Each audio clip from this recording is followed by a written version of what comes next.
Computer chips are the silent beating heart of the modern world, and yet we're having a compute crisis right now. The entire world is demanding wildly more compute than we've ever had available before. Our ability to make those chips and to feed those chips with electricity is falling off of a cliff.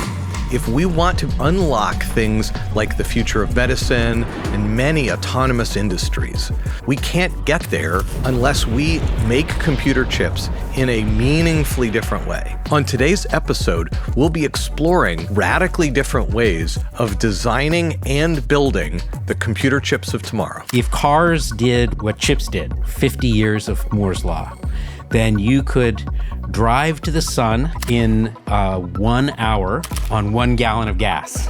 We were building the hardware for artificial brains, and we had to be together. It was fate. I wasn't thinking of designing artificial intelligence chips. I was just thinking about designing chips. But it became clear that there is a big moonshot here. I'm Astro Teller, your host and captain of Moonshots, and this is the Moonshot Podcast.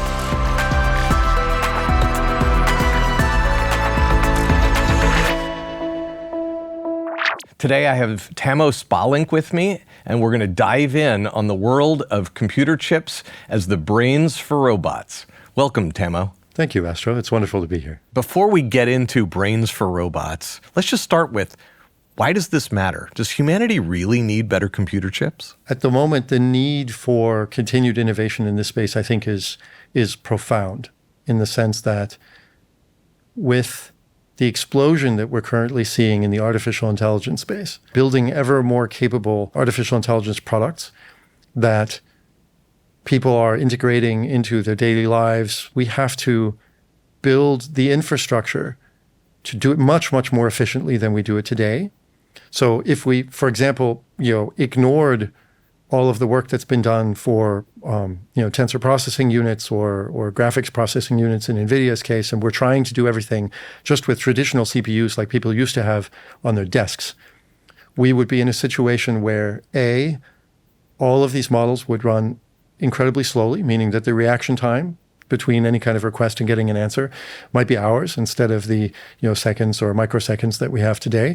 And then secondly, traditional CPUs, traditional processors that people were using aren't optimized, aren't designed for doing math on these huge two-dimensional arrays of numbers that fundamentally are the basis for artificial intelligence. And that lack of suitability then also translates to poor power efficiency. And so what we're facing today is sort of a crisis of demand for compute translating to demand for energy. And in order for that demand for energy to be, not crippling for us ultimately as a species, we need both to dramatically improve things on the software side, on the model architecture side to make things more efficient, but also on the hardware side. You did not start with the aspiration to make brains for robots. How did you find us? What were your early days at X like? This is a long time ago. We're talking, 14 years ago, maybe, something like that. I joined X to join Loon. I was with Google in Taiwan at the time. The founders of that project sort of captured me while I was here on a business trip from Taiwan, actually. And they wouldn't tell me what they were working on. And then at the end of the day, they gave me a, are you in or out interview discussion thing? Where I was like, in or out of what? They were like, no, you have to agree before we tell you. And so I then agreed on the spot that I would move to the US to join Loon without actually really knowing what Loon was. And then after that, I joined Rapid Eval. And in Rapid Eval, we discovered this chips thing. You were on the rapid evaluation team. And so you were asking over and over again in lots of different ways, what might be a huge problem with the world, a radical proposed solution, and a breakthrough technology? Describe to us at a non-technical level why making brains for robots came out of that process. How did that sound in the early days? I mean, this was the very early days of what we today call sort of the AI era. Back then, we were still saying machine learning. Being in the X world, surrounded by all of these robotics projects, it was clear that machine learning was going to have ever larger useful implications for how we control all of these various robots. We're going to just need to execute these machine learning models all over the place to do all sorts of things. And if you want to do a good job with that, it's going to need to be real time. And in order to get real time, you just need the kind of performance that you can get with dedicated specialized silicon. So a couple things to unpack here. We're talking about 2015. That's my recollection, yes. 10 years ago. Exactly.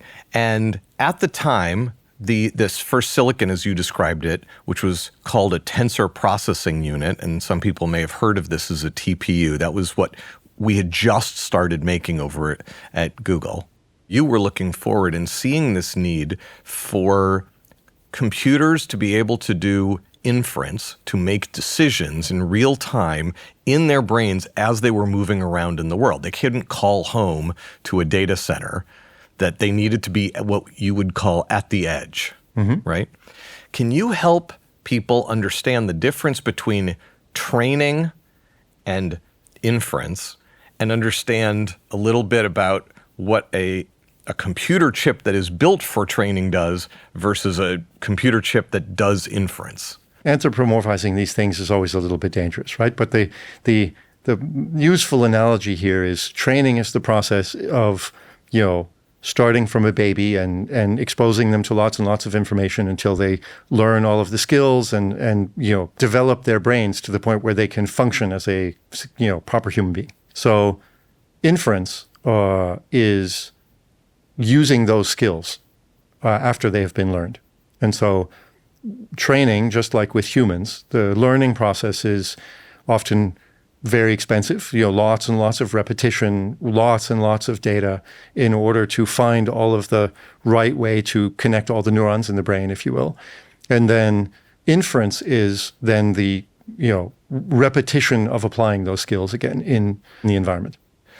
Would it be fair?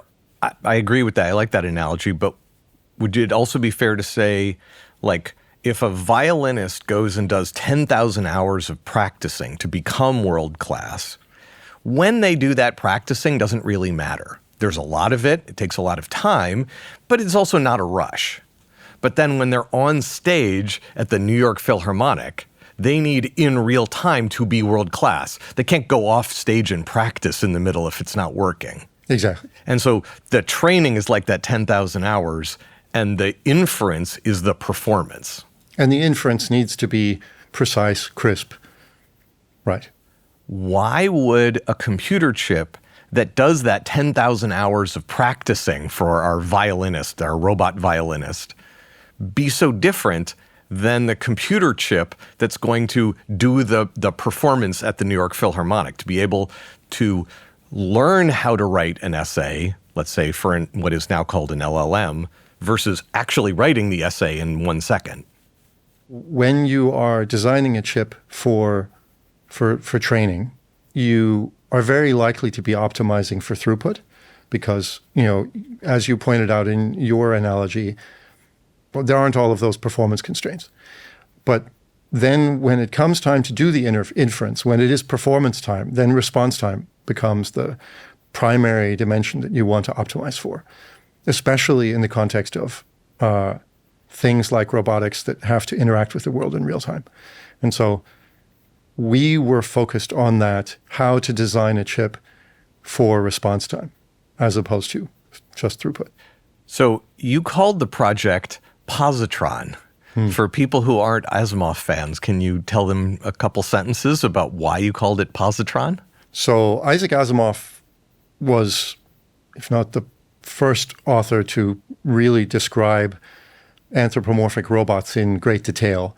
Asimov was the first person who described something kind of like what we would now call AGI, artificial general intelligence, in a modern enough way that it didn't seem like there was magic inside it. Yeah, I think that's a really nice description. He's one of the very early pioneers worrying about what the consequences from a safety standpoint of AGI might be for humans, right? He was very concerned with making sure that his AGI was benevolent. And so his robots are powered by positronic brains. So the underlying hardware they have is this positronic brain thing, which led us to just adopt positron as the name for our chip. So you got to see a little peek into the future by being here at X because you saw all these robots and the ways they were making progress. Exactly. And so you picked one of these groups to be a first proto customer. Why was Waymo the right first customer for the Positron group to work with? I think it's as simple as Waymo had a very immediate need to do a lot of machine learning inference with the fastest possible reaction times, right? Seeing a pedestrian crossing at a pedestrian crossing, the response time for all of its decision-making processes that are machine learning based need to be as instantaneous as possible. So you're working not on how robots learn, because that could happen slowly, that could happen in the cloud. You're focused on how they act, how they behave in real time. And you're going to make a brain, a computer chip, at least at first, thinking that one of the first users would be Waymo. So what kinds of risks were you taking or rules from the industry that you were choosing to break as you went into doing things really differently? Our project was quite unusual, both at the time. I would still be considered unusual today, right? I think the nature of being at X, there was a large encouragement to be sort of very scrappy, take the right kind of risks, move fast, and then learn from your mistakes, right? The whole fail fast methodology. So that encouraged us to do a number of things quite differently. So probably the two big decisions that we made on the project were to write all of our software in a very unusual sort of niche programming language.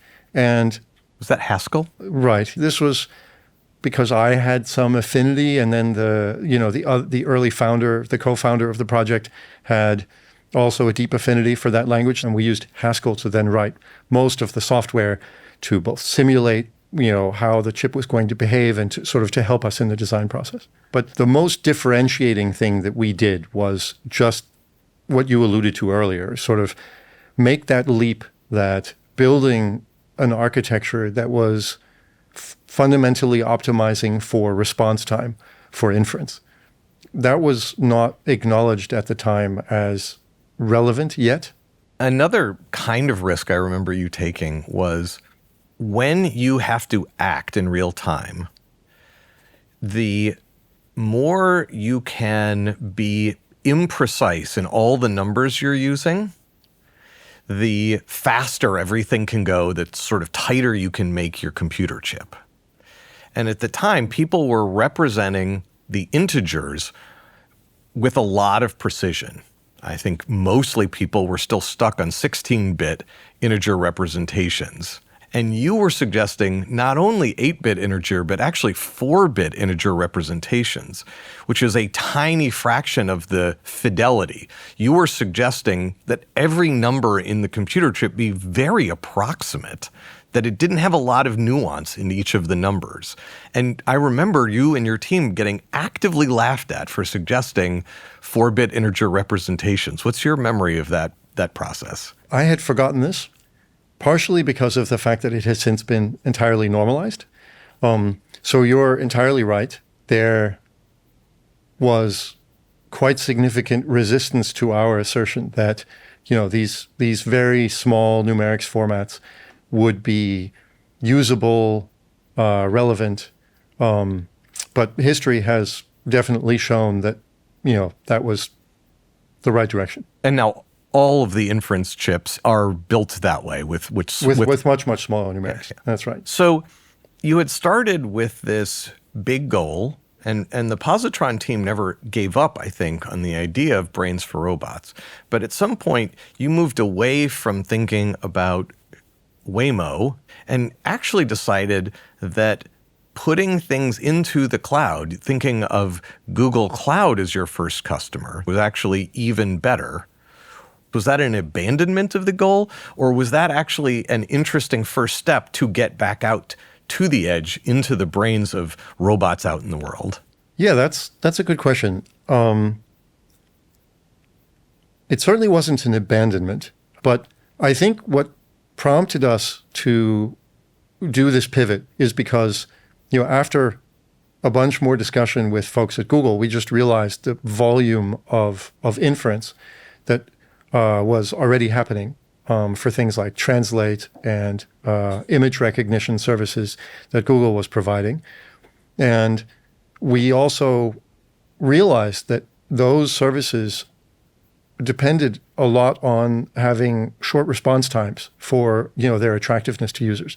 And so the thinking was, by having designed a chip that really prioritized response time as our primary design point, we would be very valuable to those teams. And so that led us to embrace also, cloud in the data center. The Google Brain team started here at X. Right. Then they moved to Google. They started the tensor processing unit work. That's right. They wrote the Attention is All You Need paper.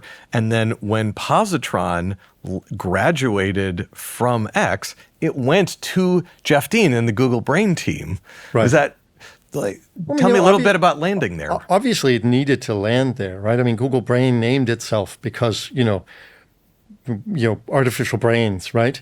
So we were building the hardware for artificial brains, and we had to be together. It was fate. There was going to be real value in having our ideas, our architecture applied to things like Google Translate and, image recognition and things. And those projects were all also based inside of Google Brain. So I'm going to totally put you on the spot. 10 years ago, you and your team were incredibly prophetic about where the whole field of machine learning was going and the hardware that would create a significant acceleration for that space. We're sitting here in 2025, 10 years later. Yeah. What are those things that sound crazy today, but that by 2035 are going to be changing the world? We are invested heavily in automating the process of designing chips. I think the biggest force of change in the area is, the evolution towards, and then when we get there, AGI. So how to build the hardware that we need so that the world can have access to all of the tremendous capabilities that artificial intelligence is bringing in a way that we can survive all of the power that that's going to consume is really the issue all of us are thinking deeply about. You're talking about moving from a single idea about how to make computer chips better to a meta idea about how to design computer chips better, which is a perfect lead-in to our next guest on this podcast, which is Raj Apte, who you know super well. You're probably working with to some extent. And he also came from X and has been obsessed with this very problem as you're describing.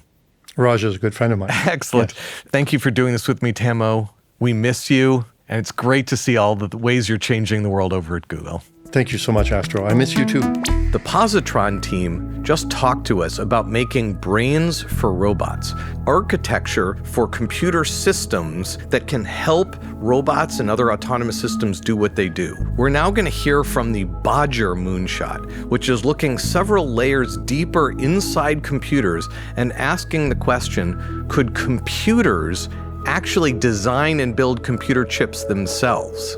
That's what our second guest, Raj Apte, is going to be talking to us about right now. Welcome, Raj. Welcome back. Thank you. So before we get into the moonshot that you're going to talk to us about called Bodger, let's start with the problem. Computer chips seem like they're working pretty well. We're living in the golden age of computers, aren't we? Like, do we really need a moonshot for computer chips?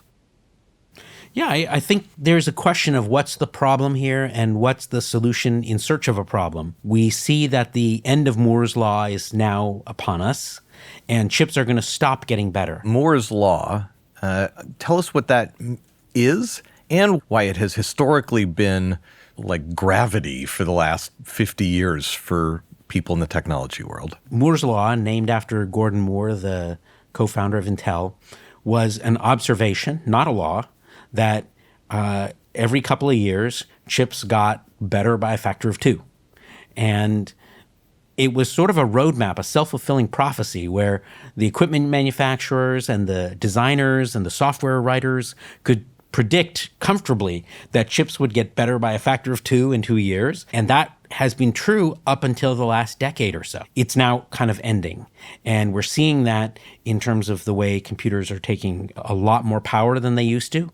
And we're not really getting gains like we used to. Would it be fair to say that roughly the amount of compute that you could do for $1 was doubling every 18 months to 2 years?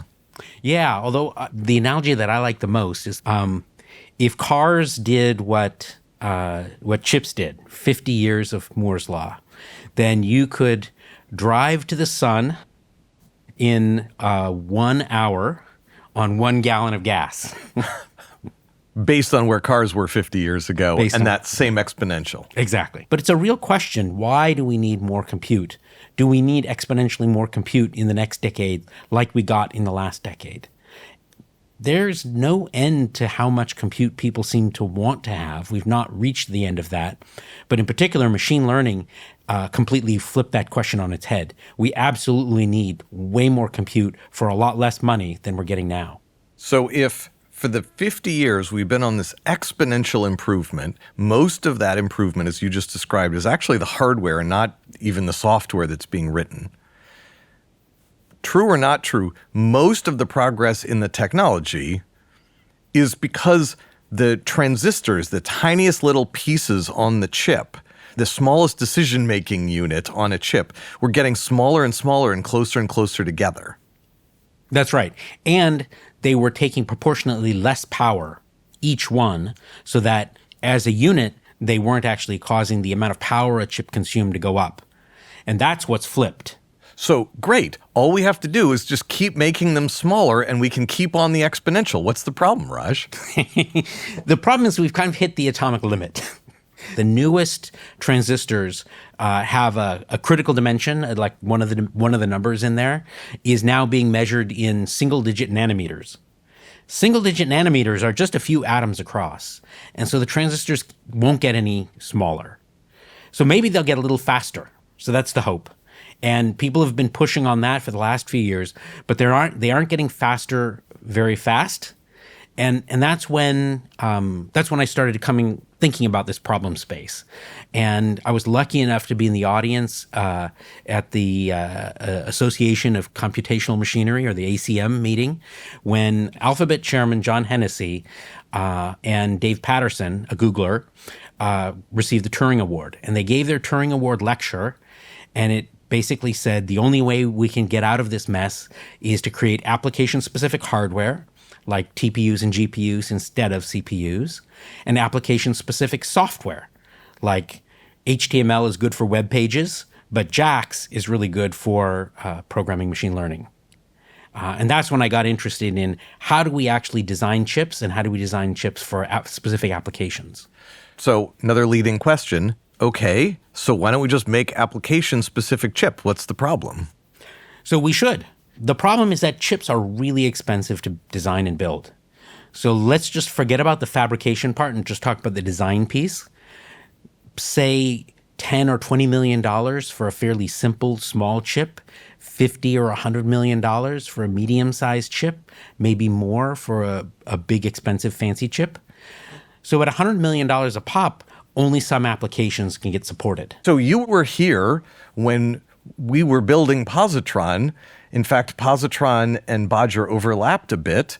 And you know Tammo, who's also on this podcast. What do you think about the challenge that Positron was working on and the challenge that Bodger is working on?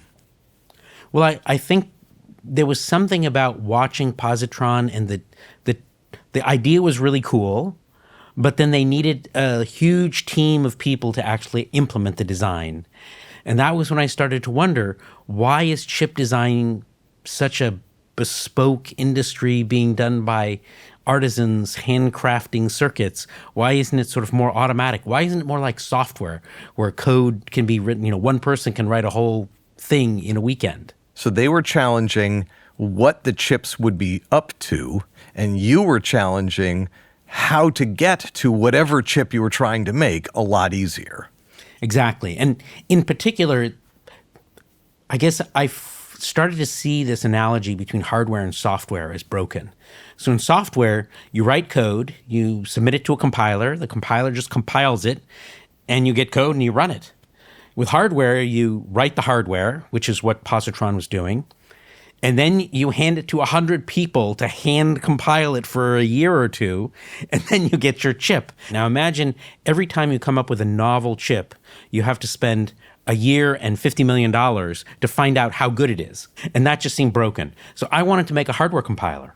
Imagine if you had a compiler that could do that in an hour and cost $1,000. Then you could easily explore thousands of variants. For the same money, you could explore millions of variants and see which one is the best.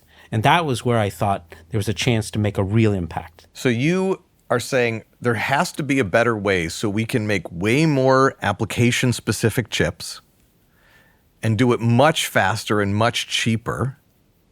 And you come to the CTO here at X, and then what happened? So I started brainstorming in this subject area, what's going to happen in computing? And I came up with a list of 6 ideas about what the future might hold. And he said, okay, I want you to stack rank them. Who? He, Benoit Schillings, CTO of X, the Moonshot Factory. He said stack rank them from most crazy to most practical. And I was assuming he would say pick something from the middle. That would be just aggressive enough, but not too aggressive, not too crazy, and not too boring. He said, no. So we're going to take the lowest 5 ideas, and you're going to share those with whoever needs to know about them in Google so that they benefit from those good ideas. And then you're going to work on the craziest idea. And that's where Bodger was born. Tell us a little bit, what was the vision for Bodger? Being able to ask a computer to solve the problem of chip design for you is a fiendishly hard technology problem, isn't it? It is. And we had a couple of tricks to play. One of them was something that actually has a lot of legs in a bunch of areas called inverse design. So in inverse design, instead of saying, well, I want to design something and here are all of the pieces that I have to play with, and I'm going to play with those pieces and head linearly towards my goal, instead you come up with a way of evaluating how far are you from your goal. A goodness measure. A goodness measure. So you come up with a figure of merit. How close am I to getting where I want to be? And then you let the computer start exploring. And it's literally a search problem, if you define it classically in computer science. And Google's really good at search problems. And machine learning is really good at search problems. We wanted to make it automated. So what does a computer need in order to search for its own circuitry? Another thing that I know that you sort of were challenging some of the basic chip assumption, the physics assumption, and trying to get rid of some layers of abstraction, the little tiny bits of copper inside chips that were allowing different parts of the chip to talk to each other. Can you unpack that for us? Yeah. So in the old days, people would actually just draw the metal wires that they needed to connect transistors together. And they would draw them essentially by hand. It was called artwork, in fact. And they would make a fat wire if they needed it to carry a lot of current. And they would give it a kind of a rounded corner if it needed to carry a high frequency signal that would kind of ring out of a sharp corner. And so they'd play all those tricks by hand, and they knew those tricks. So move forward from the 70s to the 80s to the 90s. Now we're starting to use computers to design chips. And computers don't have all of that intuition, so they simplify it. And we started doing something called Manhattan geometry, which means only east-west and north-south, nothing in between. So no diagonals, no curves, just straight lines. And that works, but the fastest way to get from A to B is not to go first north and then east. It's to go diagonally northeast. And that's what we want to do. We were talking about inverse design, the ability to, instead of saying what the solution is, say what you want and let the computer go searching to see how it can make designs that meet your specifications. Then we talked a little bit about the abstraction layers that have been built into the way humans design computer chips, which makes it easier for humans to design computer chips, but it also introduces a lot of inefficiencies at each of those layers, just in the name of making it easier for humans. How do those two things rub up against each other now when we're having the computer do the design and it doesn't have to have the layers of abstraction? How do they work either to benefit each other or sort of against each other? Yeah, so I think the idea is that computers are really good at keeping track of lots and lots of details. So we can break everything down into its most atomic units, so no layers of abstraction, just raw stuff, and kind of throw it all up in the air and let the computer pick and place and put things where they need to go.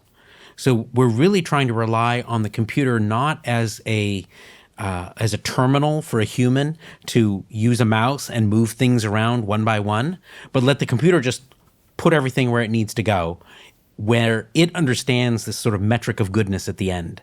Would it be fair to say that humans are only designing in a tiny piece of the search space of possible computer chips because it has to be computer chips they can understand, and you're letting the computer search a much bigger space of all possible computer chips, whether or not humans can understand them, and that gives computers an unfair advantage in designing computer chips.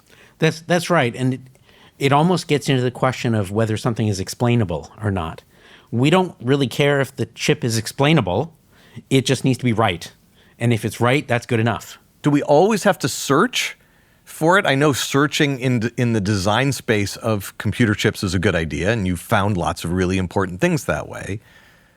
But there was also this proposal that maybe we don't have to take little baby steps through computer chip space. Hey, this computer chip's pretty good. I'll look for something nearby that's a little bit better than that so I can kind of climb up the hill. What if we could just jump to the right answer? Can you tell us at least something about when it's possible to sort of leap forward in design space instead of having to climb up the hill? Yeah, what we found sort of experimentally or by trial and error is that for smaller circuits, we can jump to the right answer. For larger circuits, we sort of hunt around a little bit more. And it has to do with kind of the way those computations actually get done. Jumping to the right answer sort of implies that there's no computation in it. But in fact, there's a lot of computation, and it's just not that sort of evolutionary step-by-step process. It's sort of collecting all the constraints all at once and then mashing that into a solution. So we can do that, but it sort of poops out somewhere in the medium-sized circuit domain. So in fact, what we do in Bodger is a mix of techniques. And it's this mix of techniques that actually combines to allow us to automate chip design. Popping up a couple levels, how badly does humanity really need for chips to keep getting faster? Like, does it matter? I mean, not being ungrateful, but just checking in on, like, in the stack rank of this mattering to humanity, people can feel like, I don't know, my phone works pretty well as it is. What if it was just like, we're done? Like, what's the upside here for humanity? So when I started with this in 2018, that I think might have been the way I was feeling in the back of my head. Like, this is important because Moore's law is ending and we can continue to see improvements in circuits using these tricks. But it didn't have the moonshot feel to it yet. And I would say that one of the things that's changed is machine learning. We now see that machine learning is using up kind of all available compute and is hungry for a lot more. So that's one need. A second need is really the long-term goal of artificial general intelligence, or AGI. Getting to AGI could be really beneficial for humanity, and many people feel that it's sort of 5, 10, maybe 15 years away. It's not that far away.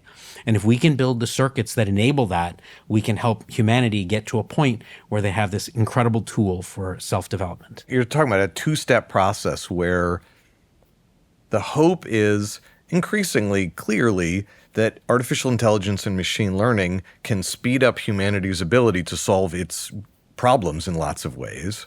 We're already doing that, but those solutions are themselves really hungry for compute and for electricity, and the better we make our chips, the more we can have the benefits of artificial intelligence without the costs, both in dollars and in terms of, like, electrons. That's right. When I started Bodger, I wasn't thinking of designing artificial intelligence chips. I was just thinking about designing chips. But as we started to focus in on artificial intelligence, it became clear that there is a big moonshot here. So the Bodger team here from X graduated to Google to help Google solve sort of its next generation chip opportunities. How's it going? What are you guys working on? Well, it's going really well. Now we're sort of the in-house team, and so we're focused on contributing to Google's important chip designs. So the good news is that, as we've sort of gotten some track record, they've gotten more open-minded to try some of the weird and crazy things we want to do. And that's now started, I think, to sort of fire on all cylinders. Raj, that has been another fantastic time. Thank you for showing up twice for our podcast. Well, thank you for hosting me and letting me start 2 really fun projects here at the Moonshot Factory. It's possible that the promise of artificial intelligence to help with some of humanity's biggest problems in medicine, in education, in energy, all of these things could potentially be addressed purely through changes in our software. But I'm betting not. I'm betting in order to see the benefits of artificial intelligence fully realized for humanity, we're going to need to change the substrate itself, making better, radically different computer chips that unleash all of this opportunity for humanity. Which is why it was so great for me to hear today about what Raj and Tammo are building. Next time on the Moonshot Podcast, what if you could create a digital immune system, watching every piece of data flowing through these digital networks? What if you could see everything flowing through the supply chain network? What kinds of bad things could you get ahead of and prevent? We have this edge because we can process ridiculous amounts of data that we can actually predict where the bad stuff is going. 20% of every single dollar that is spent in manufacturing goes to waste. This is the Moonshot Podcast, a peak action production for X, the Moonshot Factory, with me, Astro Teller. You can find more episodes wherever you get your podcasts and on our YouTube channel. If you want to take your own moonshots, we've developed a masterclass certificate course. Check it out in the show notes below. If you enjoyed this podcast, don't forget to subscribe. It helps other people find out about this series.